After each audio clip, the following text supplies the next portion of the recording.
There we go. Welcome, welcome, welcome. Howdy, y'all. I'm Andy McCabe. This is a cute little webinar I'm giving on how to bake in profitability into your insurance claim estimates. And we're going to do that using Xactimate. I'm going to run through a quick slideshow, and then we're going to open up the price list module in Xactware, and we're going to walk through how to build in some profits for you. But first, let's get through the slideshow, shall we? And if at any time you lose audio or I stall out, would you just do me a favor? Those of you guys that are in attendance, just hit me up in the chat or hit me up in the question block, and I'll pause until the internet gods deem it necessary for us to continue. Okay, come on, here we go. Sharing, and boom. All right, I'm gonna minimize this, minimize that.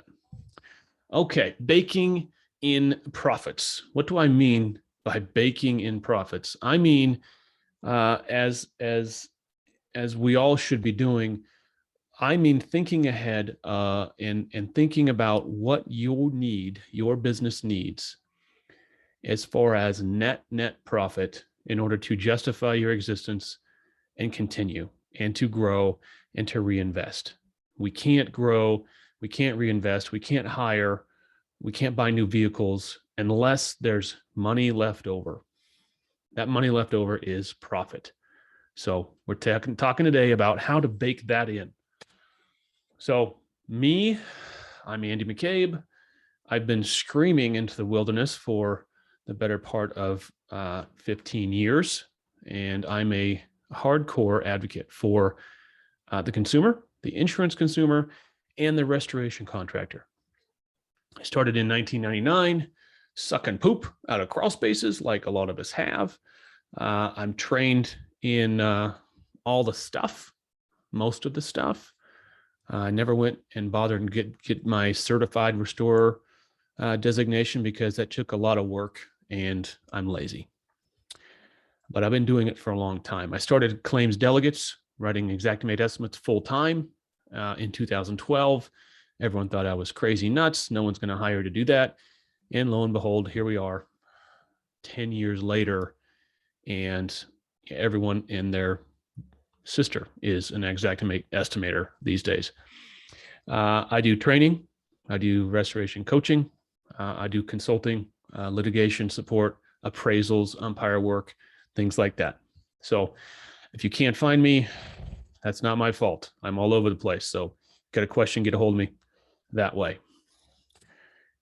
Why should I use a markup? Well, as I explained in my intro, you got to make money to justify being in business, to live and grow and continue. The only way to get profit is to use a markup on your costs. That's what's called being a contractor. A lot of new restorers, they come from carpet cleaning or they come from somewhere else. They were never contractors before, and some of them have a hard time understanding that contractors make money by marking up things, adding margins, adding a markup to things they have to go get. They mark up their subs, they mark up their materials, they mark up their labor, because if they didn't, they'd be working for free. And free doesn't pay the bills, free doesn't keep the lights on. You might be able to pay for that particular job, but you're not going to be able to pay for the office or the receptionist or anything else. So that's why you should use a markup. Aren't there any rules to follow? You know, when I first started getting into this manipulating the pricing in Xactware, I got a lot of flack. People are like, there's plenty of margin built in. You don't need to, you're just gouging, you're being greedy. Well, if you can show me the book that says this is what we have to charge in this industry, I will follow that book. But as this cheeky little meme says, this book does not exist. There is no book that says industry standard pricing rules and regulations per the National Insurance Standards Committee.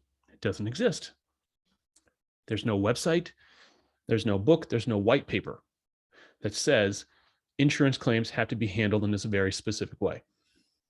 The only guidance we have as restorers and insurance professionals in how to handle claims is what's in the policy. And these policies vary from carrier to carrier, and they vary from state to state. But aside from the policy, there is no rule. There's no book, there's no standard. So when someone says there's a standard of care, I always ask, can you point me in the direction of that standard of care? I want to see it. I want to put it in my hand. I want to read it. It doesn't exist. If you control the profit, you control your future. Like I've said 3 times already, I'll say it one more time. You cannot grow. You cannot justify your existence as a business without profit. But if you control the profit, you build it in, you get to control your own future, control your own destiny. So let's do some math.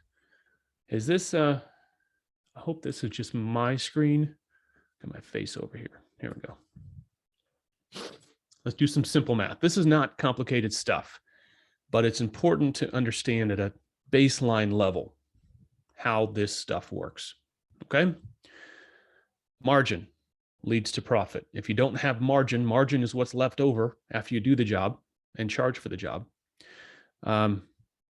Leads to profit, but margin doesn't equal profit. So if you take your total sales, which is your revenue, minus job costs, that gets you your gross profit. That's what's left over at the end of the job. You take your gross profit minus your business overhead, your taxes, your insurance, your electrical bill, your office staff, your office rent, blah, blah, blah, blah, blah. All the business overhead taken out of the gross profit equals net profit. So your revenue, sales, minus your job costs, minus your overhead, divided by your revenue, do that math, and that equals your profit margin. We're going to be talking about profit margin today. We're not, and we're going to differentiate between a markup and a margin. And markup is not a margin. We're going to get there in a second. Here is a great slide.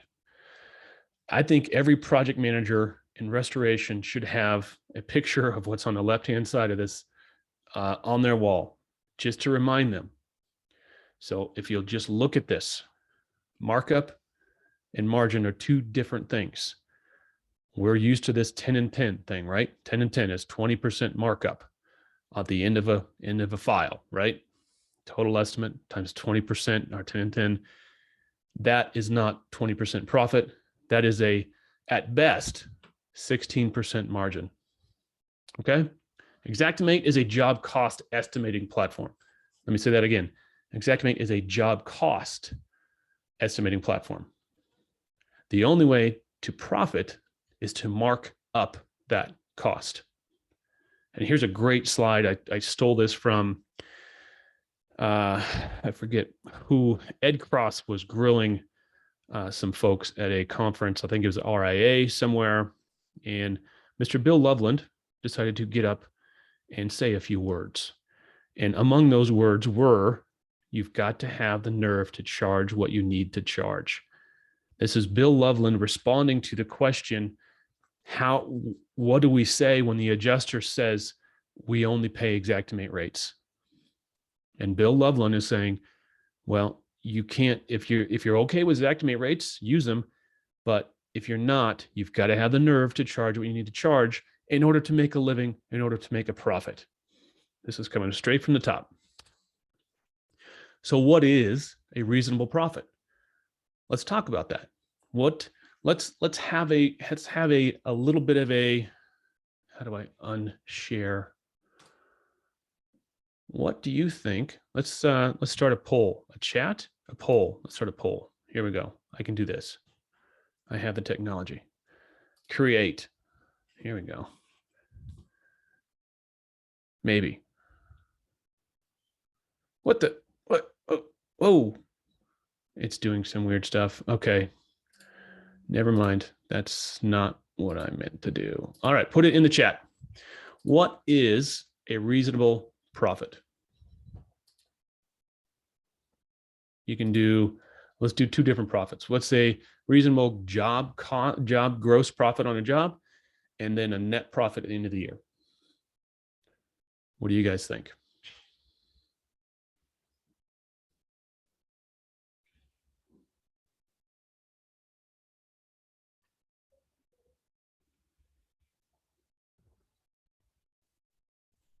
Come on, don't be shy.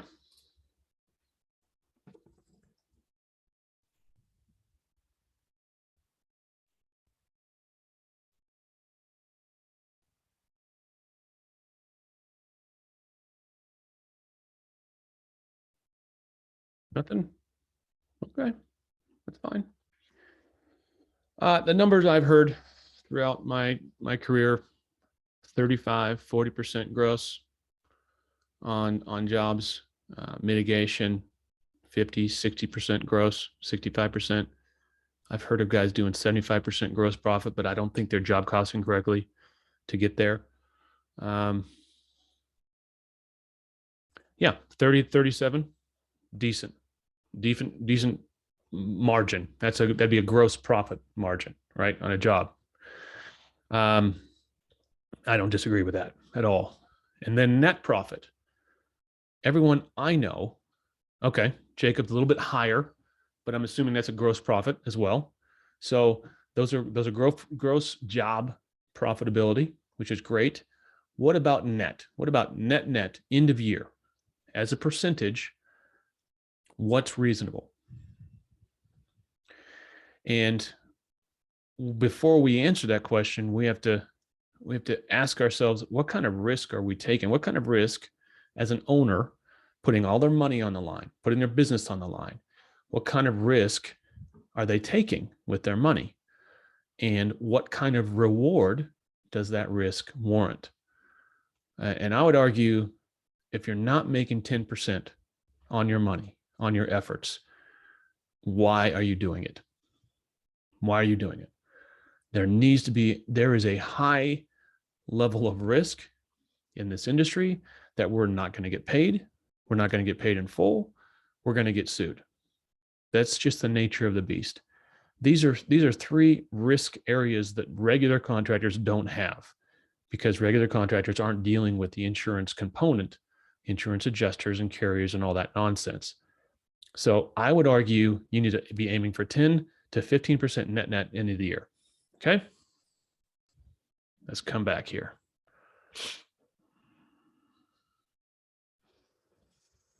Maybe this is really slow today. Come on, computer.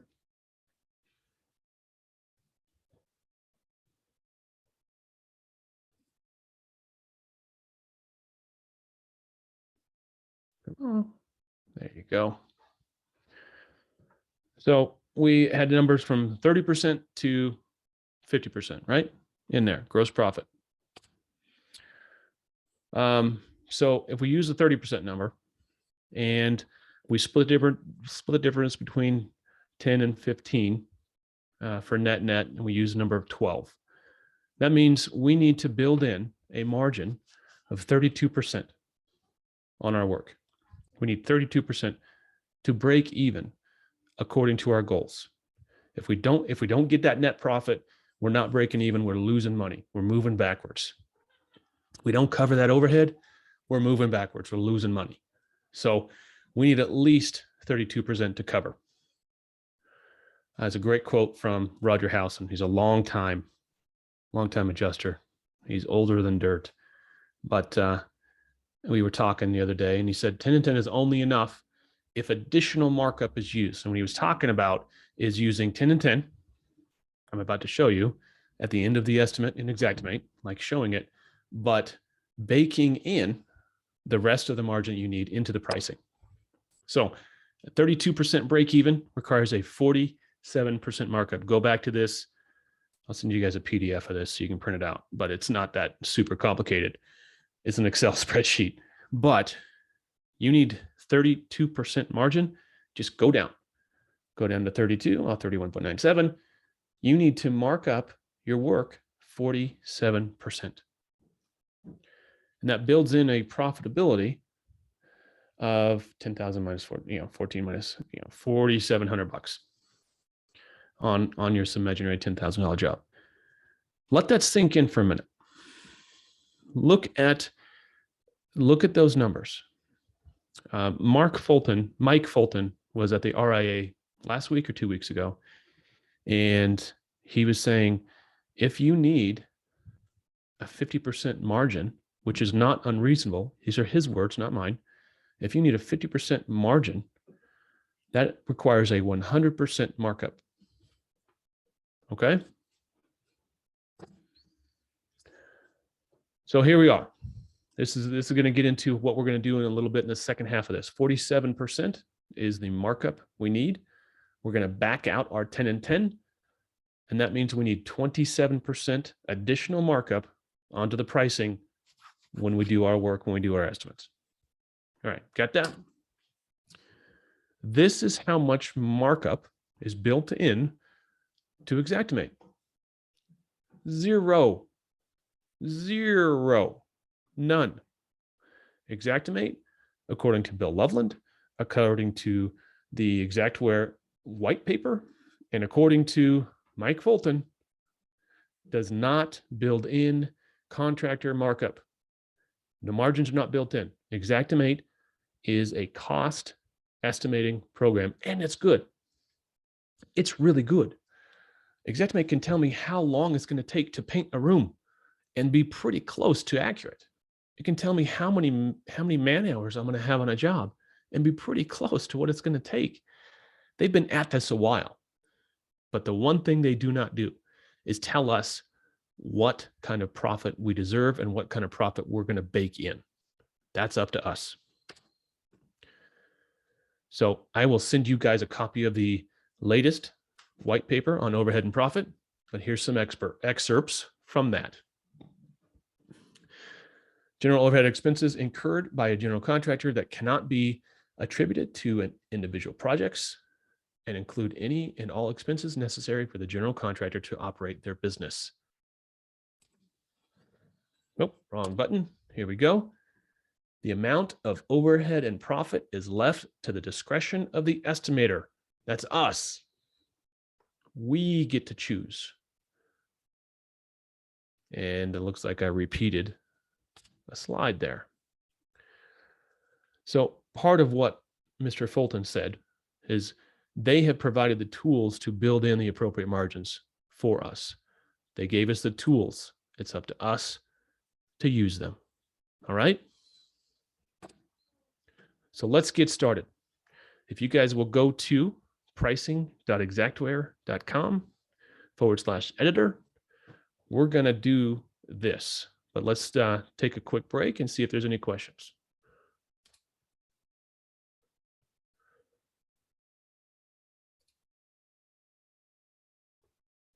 Any questions? Maybe, no, maybe.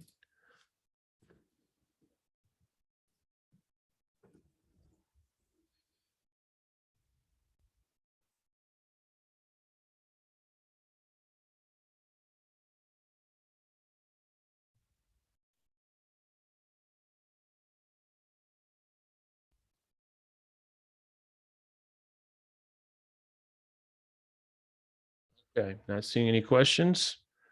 There's only 2 of you in the room, so I'm not surprised. Here we go. Let's get down and dirty. I'm about to show you how to build in your margins into the Xactimate pricing. So regardless of what you put on the back end, as far as 10 and 10 or whatever you want to put on O and P in your Xactimate, you're going to have margin built in at the front end because you did it yourself. So let's rock it.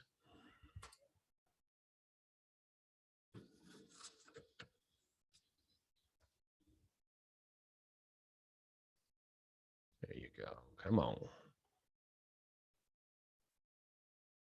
Oh, okay. That link is pricing.xactware.com/editor. And here it is. You can see it right there. You should be able to see it at the top there. Let me know if you can't. And I'm just going to go ahead and I can copy and paste this, can't I? We have the technology.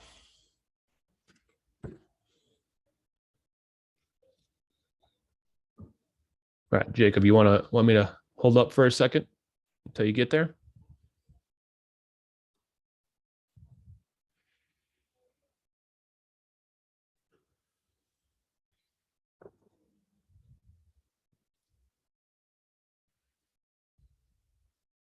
Good.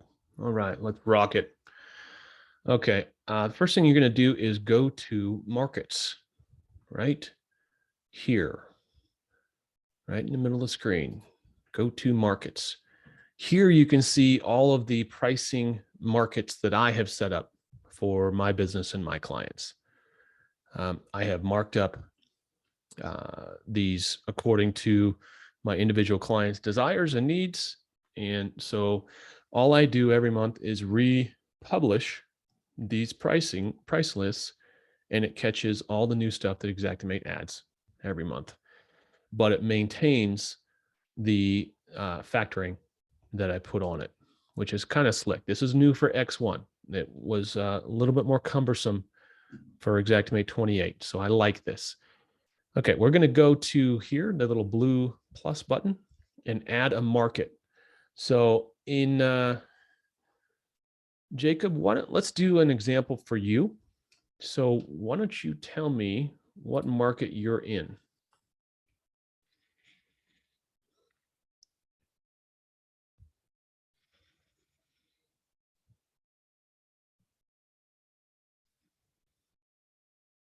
Or I can just choose Akron, Ohio. Akron, okay.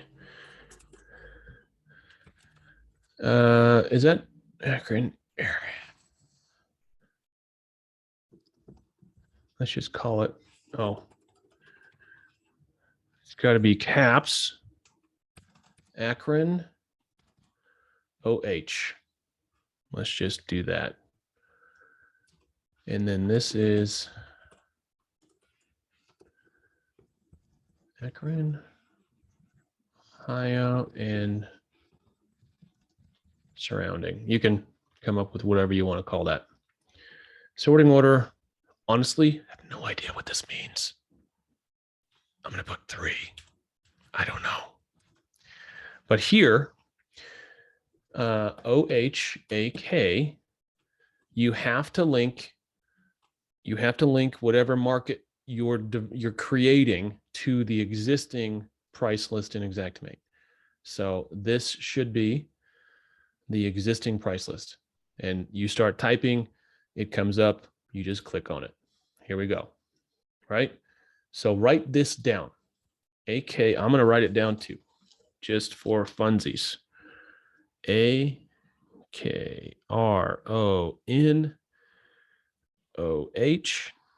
Okay, we're going to use that in a moment. You're going to save that price list. Here we go. Now go back to home right here.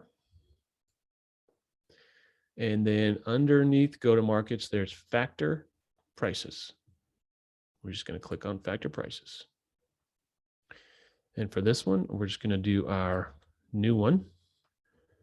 So I selected markets. You could select all. I don't recommend that, especially if you're running as many as I am. And here, we're about to factor this market.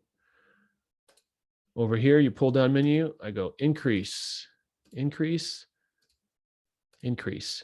You can factor materials, equipment, and labor separately. You can use different numbers. I have clients that do.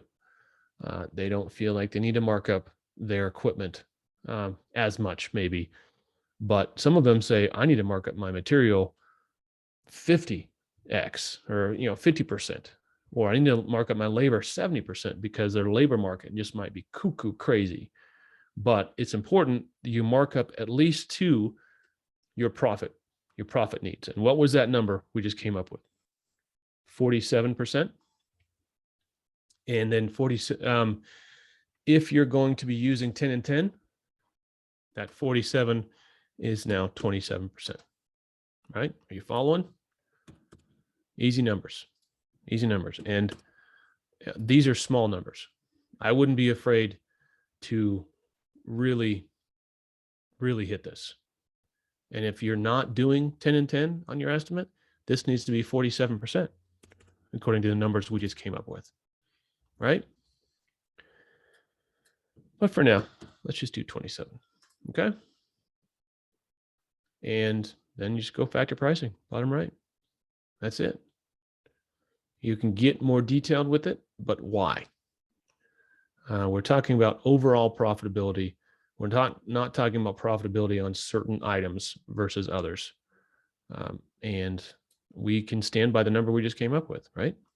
Okay, hit continue, and it's gonna run. It's gonna run for a little bit. It said it could take hours. Oh man, that didn't take very long at all. Okay, refresh. I like to come up here and refresh.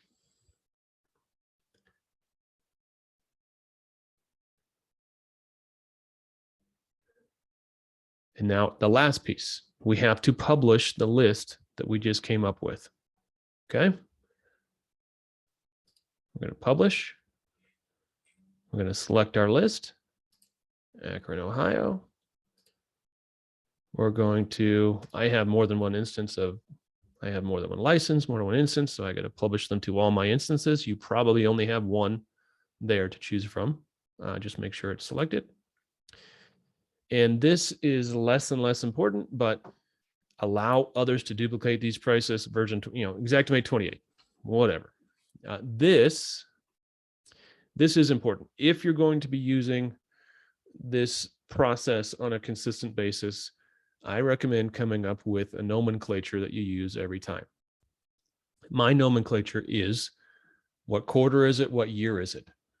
So this is, we're still in April, right? For a little bit, a couple days. So I'm going to go Q2 22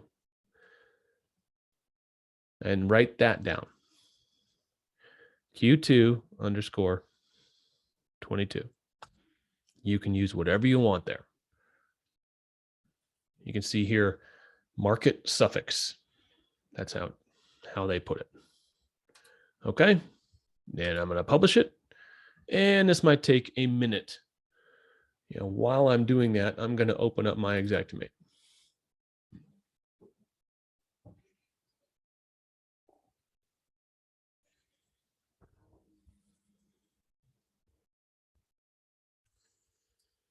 Maybe. Let's get Xactimate open over here. You guys still with me?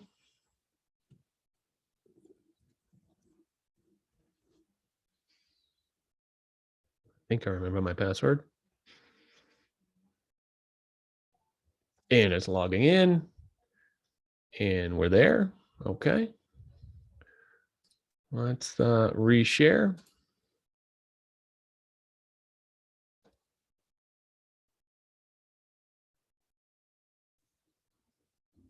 Chug it, chug it, chug it, chug it, chug it, chug it, chug it, chug it. Come on. I'm having real problems with Zoom. Here we are.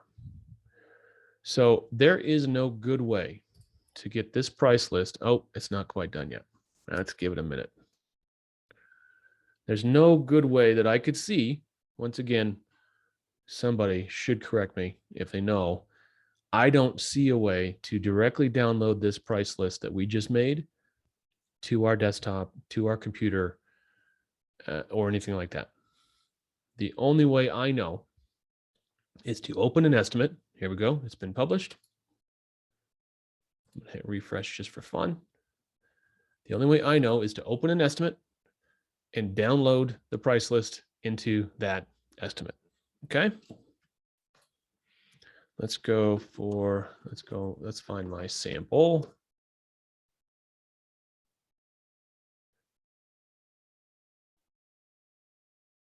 Let's try that one. $87,000 mitigation. That's a monster. Here we are. So we are going to claim information. We're going to parameters, and we are going to, oh, I already put a download. I put a new one on here. Okay. So we're going to do this, click on the dots and see what comes up. I don't know that it's gonna, I could have passed it. Can I organize this by name? Okay. Yesterday it did something different. It actually showed up in this list. But not to fear, that's why we wrote these things down. Hit request price list and request by name. Maybe it didn't bring it up because I don't have the right zip code. I don't know. But here is where we type in, make sure my caps.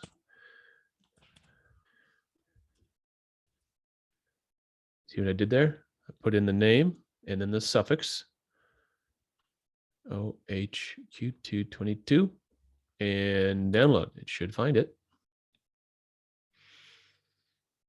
There it is. Click on it and we're in business.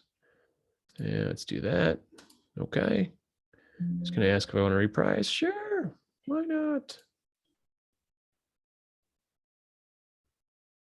Added $3,000. Curious though. Okay, so this is my new total.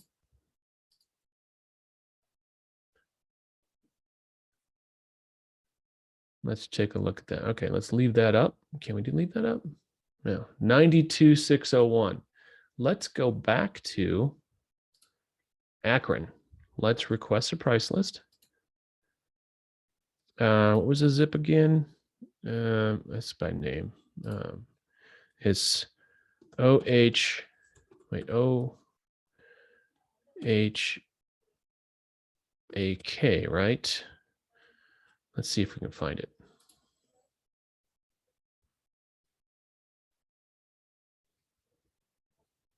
No. What's the zip? Oh, where's my chat? What's the zip I'm looking for there, Jacob? I can't find my chat now. Here it is. I can look up the zip. What I'm trying to do is show you what the difference is. Oh, let's just do by city. That'll be all right. Ohio, Akron, download. Let's do that one. And use 6%. And then reprice. Let's see what it did. Yes. Okay. Reprice, please. Holy mother of Toledo. Toledo, Ohio, that is. Look at that. Prior to factoring that price list, you were leaving $16,000 on the table. So could you use an additional $16,000 today? I could. I got things to buy. I got things to do. Let me go over my notes. That's it. And that's it. That is all. That is as easy as it gets. Now, the hard part is going to be when you start using new pricing and having those conversations.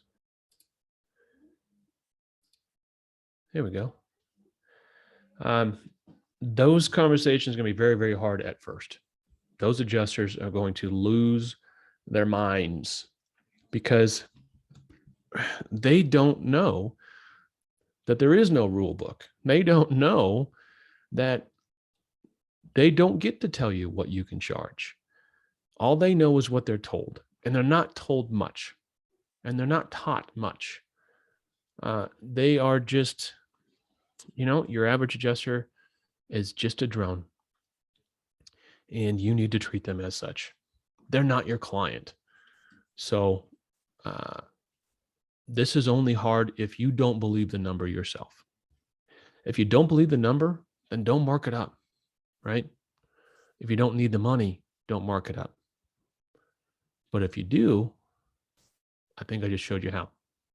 Questions? Hit me up.